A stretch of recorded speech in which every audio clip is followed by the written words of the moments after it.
Hi, I'm Mike Morales. You're watching Sipping Off the Cuff on Tequila Aficionado Media.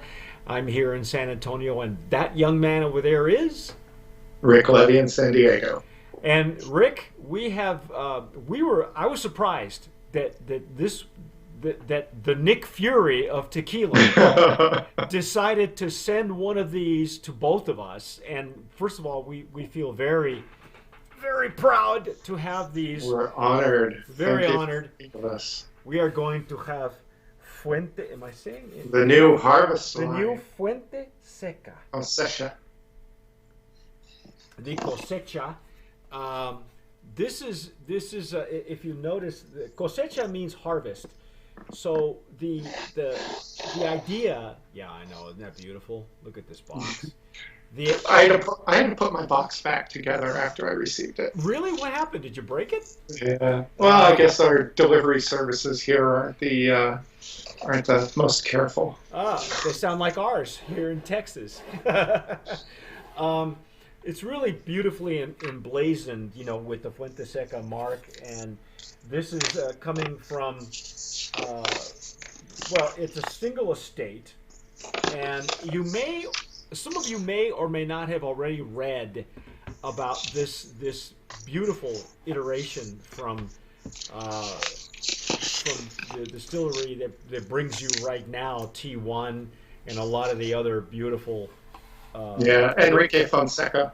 Enrique Fonseca, who is, I guess he's considered the largest agave grower in Jalisco, among other things. So. That's what I'm seeing, that he's the largest single owner of agave fields in Jalisco. Yes. The Nome is, of course, 1146. And this follows the Reserva line that they've been doing of the very well-aged añejos and extra añejos.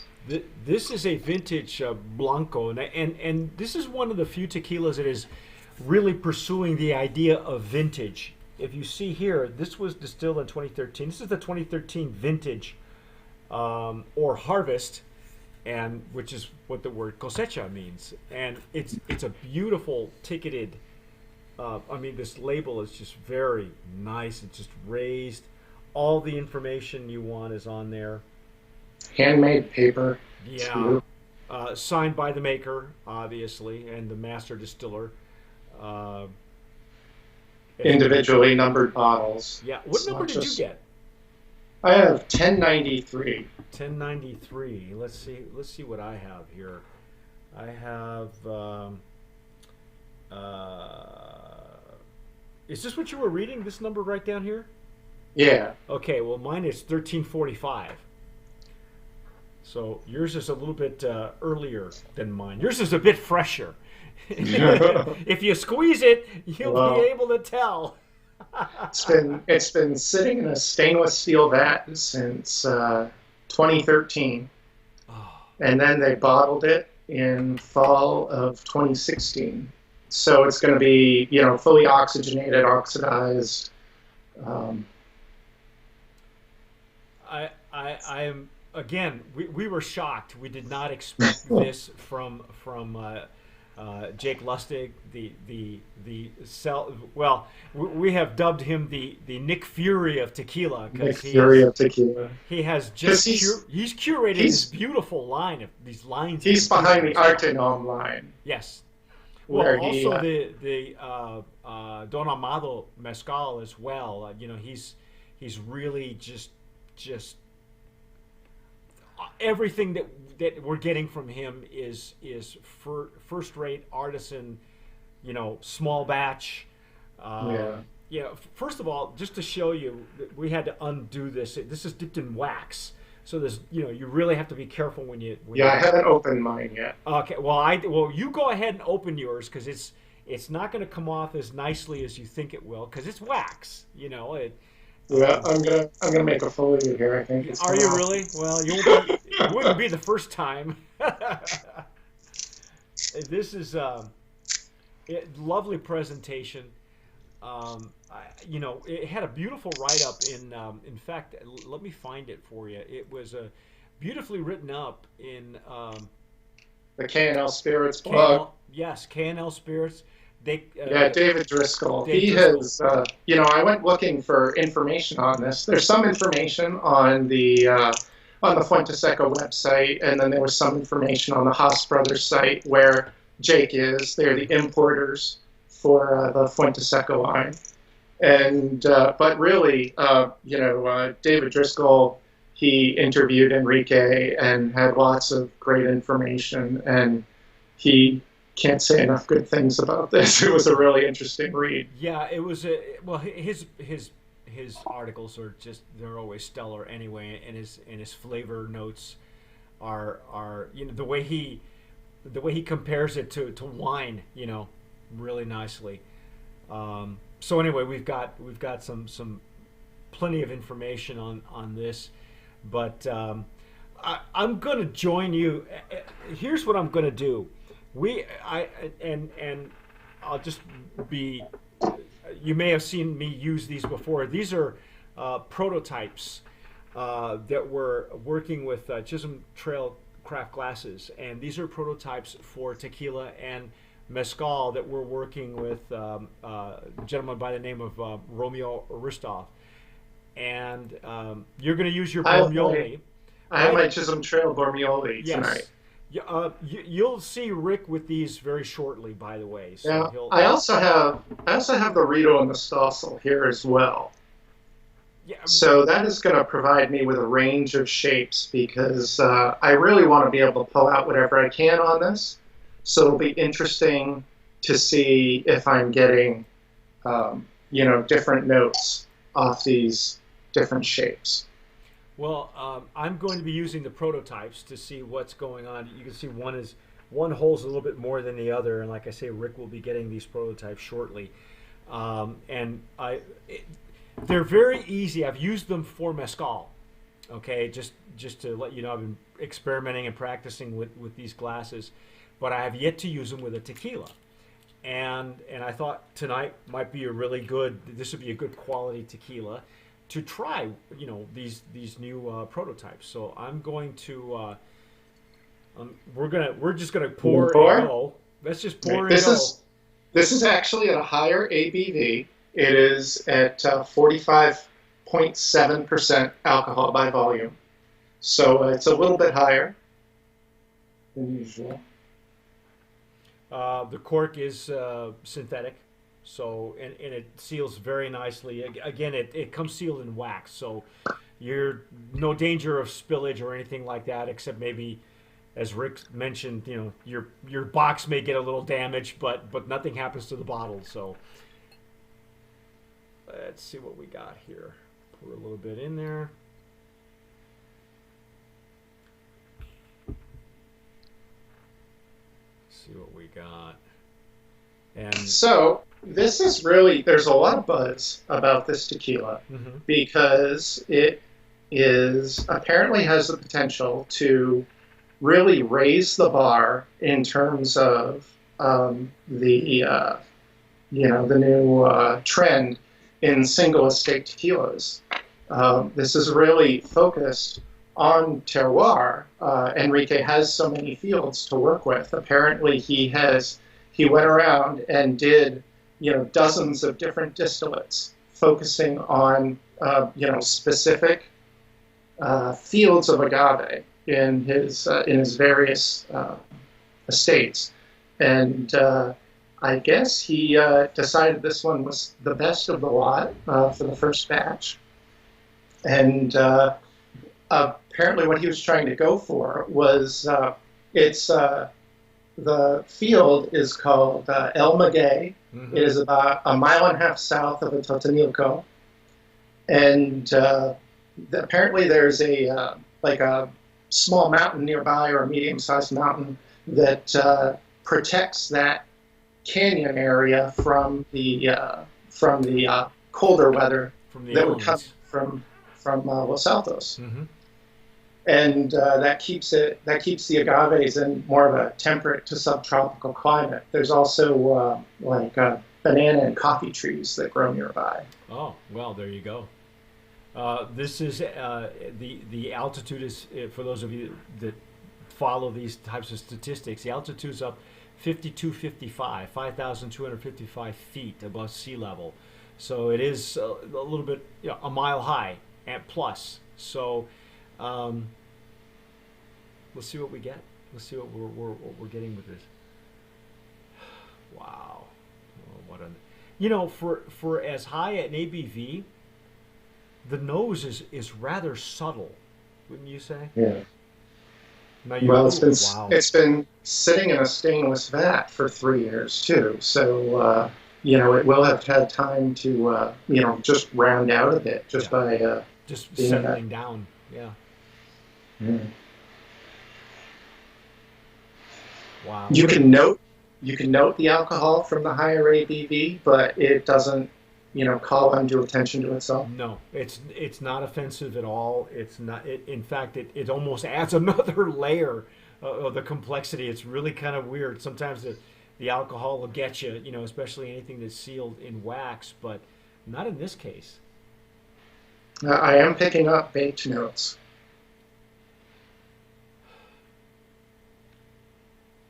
I was starting to pick up the baked notes on the Bormioli. Yes. That's almost the first thing that you get is really is baked agave is what you're getting.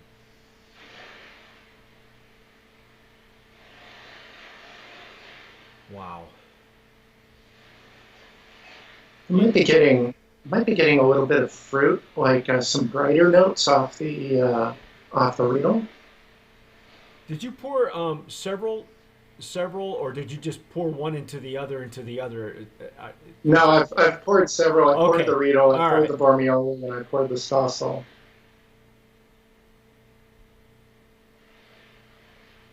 This is really lovely, though. It's I guess because I'm at higher ABVs when it comes to tequila, I'm so used to getting a much stronger alcohol and agave punch, and this is way more subtle. It's very much I think refined. we're used to kind of a little bit of a pepper punch off the nose as well, which isn't.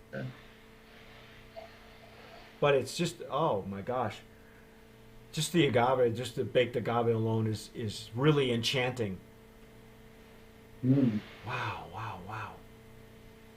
Crystal clear, just beautiful. You can see how it clings to the glass very nicely, and just legs and tears. Really, nothing added, nothing unusual about it. Just very, very natural. Okay, I gotta go in. Yeah, it's a thin coating, but it really hangs.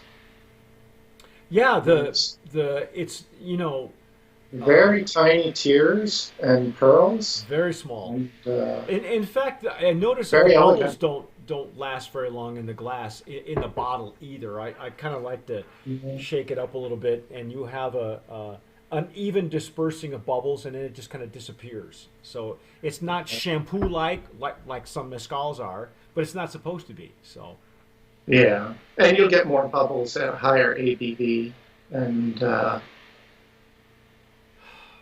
we got to try it, man. Got to go.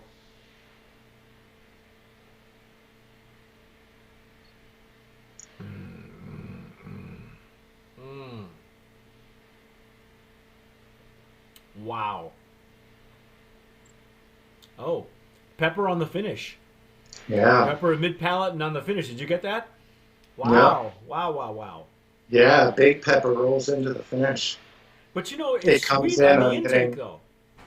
sweet and baked notes, Wow. and would you classify the spice effect? Would you classify it as more of a pepper or more like a cinnamon? Um, I want to classify it as more pepper than cinnamony. I'll tell you why. The first time I ever tasted something with a really unusual cinnamony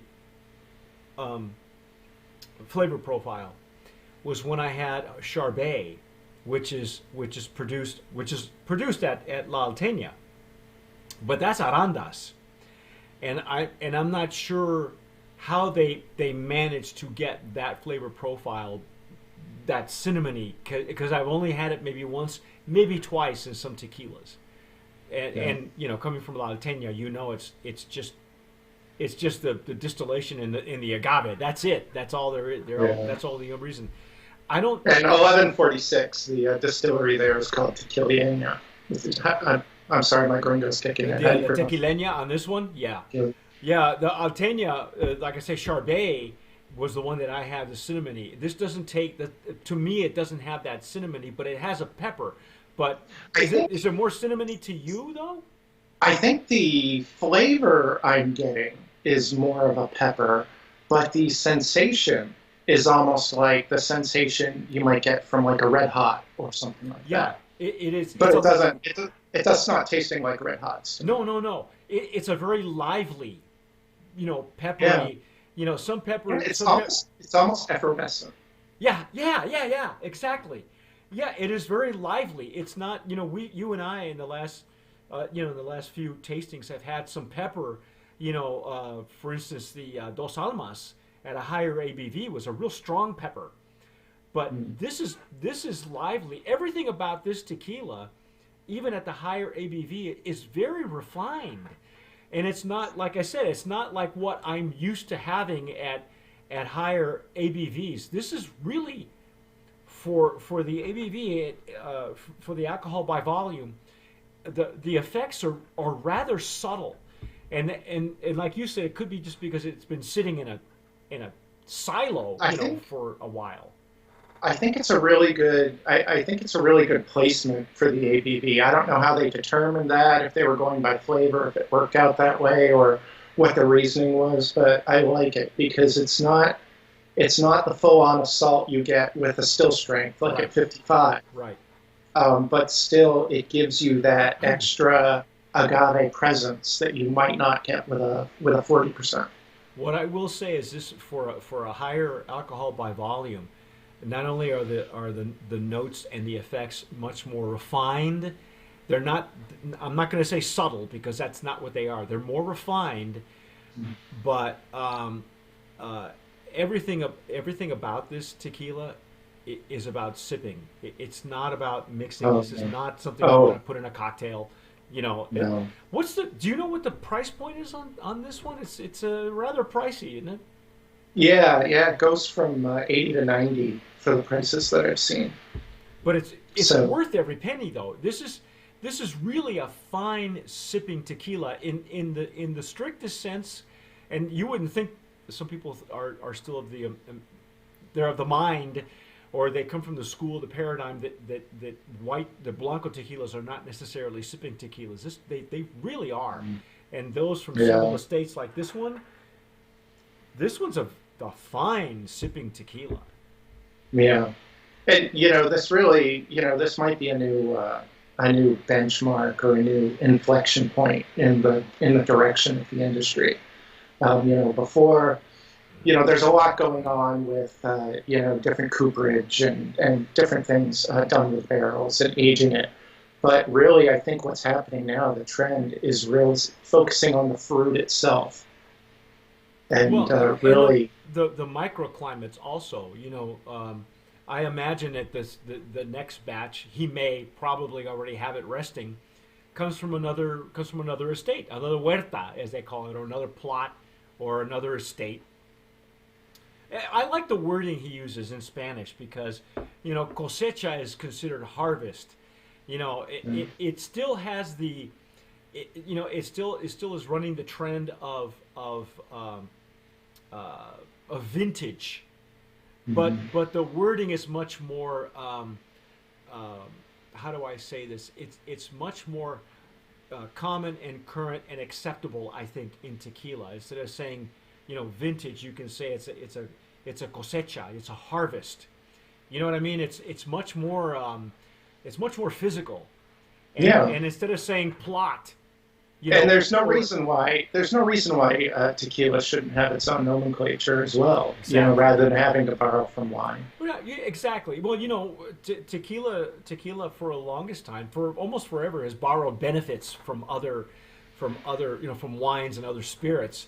And this really truly is a way of of dignifying, that it has its own nomenclature and it should be recognized. I love the word huerta. It's just it's hard. It Yeah. may be hard to Field. pronounce, but it Field, really right? is field, estate. It's the same concept, only it's their own. Hmm. It's truly Mexican, truly Spanish. So, oh my gosh, what do we do, Rick? What do we? How do we? This is, Well, this we is got to nominate. lovely. We have obviously we're going to nominate it for Brand of Promise. Would you go with the packaging as well? I think the packaging is really. Yeah, yeah. I think the Fuenteseca line, both the Reserva and the Cosecha, they use the same branding and packaging, and it is really lovely. It's just a lovely gift. I mean, by all Yeah. means, if you This can, is truly an aficionado's tequila. yeah. If you know somebody with a well-trained palate, they will love this. If you're interested in training your palate, pick this up and then compare it to some of the other blancos that you like, and you will really notice a difference. Well, for that matter, if you're going to train yourself, I think you and I have discovered a few really great tools in mezcal and tequila to do that with. The Arte Gnome line itself is a great training tool. We found a great training tool with mezcal with the Scorpion pack. So definitely, it's kind of an expensive class to go to, but you know, and pick yourself up some fine glassware too that really allows you to pick up the nuances. I mean, Rick and I, Tequila Aficionado for the last 3 years, we've been experimenting with new glassware. Obviously, Glencairn. We still have Riedels And available. I'm probably enjoying the Bermioli out of the three of these the most in terms of the nose. I think it is. I think with the more narrow glasses, I think I get brighter notes, and then the wider ones, you get the more baked and deeper notes.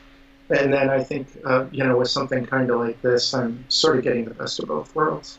I think the thickness of the glass makes a big difference, and like I say, we're in communication with the glass designer, and he will ask us for our opinion because he's working in conjunction with Stossel for these glasses. I got to say that for mezcal, easy peasy, either one. But this was my first foray using this glass with tequila, and I'm really enjoying it, Rick. I think you're gonna. I can't wait for you to get your samples because you're gonna, you've already got 3 or 4, Yeah. extra glasses, but it'll really give you a chance to compare and contrast what you're getting from all of them. I agree with you that that Bermiola is really hard to match, but I think this, if they thin out the glass just a little bit more, they could probably get it. If they could get it as thin as a Glencairn, I think you really have something there. But that's just my opinion. I'd like to, but I'm glad that we have this tequila to play with. With the glassware. Really, this really allows itself to be researched and dissected. And there's not a weak link in this thing, man. It is. And Gorgeous. what is your thought on Enrique's desire to sort of find a terroir that would produce agaves that are sort of in between in terms of Los Altos and Los Valles? Well, the reason that I started looking at glassware was a while back. I think the whole story that I may have mentioned to you was that David Suro in 2006 had been saying that tequila needed specific glassware for every microclimate because there's so many of them, and a guy like Enrique who knows his fields better than anybody, and has probably done this most of his life. Some from here, some from there, some from there. He's just he is really solidifying the argument that you really do need glassware for different microclimates because he's proven that this microclimate can produce this lovely tequila, and Yeah. I can't wait for him to come out with some of the other huertas that he's got hidden somewhere, because I'm sure he's got at least 2 or 3 of these lined up. I mean, Yeah. nobody's talking to us. I'm sure if we Enrique's another, he's another interesting guy because he's one of these guys that is kind of out on his own, blazing his own trail. Like we talk about Felipe Camarena a lot, yes. the mad scientist of Jesus Oh, there Maria. you go. Jeez. um, but Enrique had been growing agaves his whole life. But was it in 1990? Was it? They bought the old distillery off of Bacardi. Yeah, that was a And Bacardi distillery, I think. And I've been there yeah, once, so I know that they have column distillation. They have pot stills. copper pots. It's a fairly large facility. The warehouse alone is huge. But I hear he couldn't really get anybody to teach him the process when when they got the distillery, and so he actually went to Scotland and learned from people in their distilleries who apparently were very welcoming and willing to share. And so he kind of learned apart from the present tequila mindset, and so he was kind of on his own. He I've never met him. I get the feeling that he is a maverick. I know that he is really good friends with Herman Gonzalez, and when Herman went out on his own, Herman tells the story. He says, yeah, Enrique's a good friend of mine. He just handed me the keys to the distillery and said, go for it. It's like, here, park your car in my garage, right? So, and that's lovely. That's to have friends like that in the business that allow you to go into their kitchen and use their kitchen, and you come up with your own masterpiece. It's like, wow. Well, and there's just been, there's so many lovely people in this industry, Yeah. just very open and. Well, what's the bottom line, man? Brand of promise, and I think we're going to have to. Absolutely. We're going to have to. Do we need to create a new category, like a single estate category? I think because of the length of time that he's been involved in the industry, there's no reason why we can't nominate him for Legacy Award, in the tequila category, especially with this Blanco. It is lovely. It's if you can find that article on KNL, read it, from beginning to end, because it really explains everything deeply. And then get a bottle. Tell us what you think. Look at the comments below. If you're watching us on YouTube, go down there. Tell us what you think. Yay or nay. But this is a Brand of Promise nominee in that legacy category. You cannot go wrong. It's a lovely sipper. Don't do anything else with it. Don't even dare. And like Rick said, if you want to really, it's a Tequila Aficionado's tequila, but it's a great learning tool as well. And if you spend time with it, get yourself some great glassware, and tell us what you think. But that's our take on Fuenteseca, the Cosecha of 2013. Thank you again to Jake Lustig for thinking of us here in Tequila Aficionado. Really, really appreciate that. Beautiful job. Get it, because once they're gone, right? This is the 2013. Once the 2013 vintage is gone. Yeah, I believe they're already on their second import of this. Wow. I don't know how many they have left. Yeah, there can't be many more, if any. So. Well, if you can afford to get you got to go grab this now. Yeah, go grab it now. Very highly recommended. I'm so glad that we had a chance to break this up and dissect it and really enjoy it. I think it's a beautiful spirit. Really well done. I'm Mike Morales here in San Antonio. That guy over there is Rick Levy in San Diego. You've been watching Sipping Off the Cuff on Tequila Aficionado Media and probably YouTube. Go ahead and sign up. You'll press that red button. You'll be happy forever. And go ahead and choose some of the other videos after this, and stay tuned, because we got another Sipping Off the Cuff coming up shortly, one way or the other. And as we like to And say as we here, like to say, yeah, we like to say, tomar sabiamente. sip wise.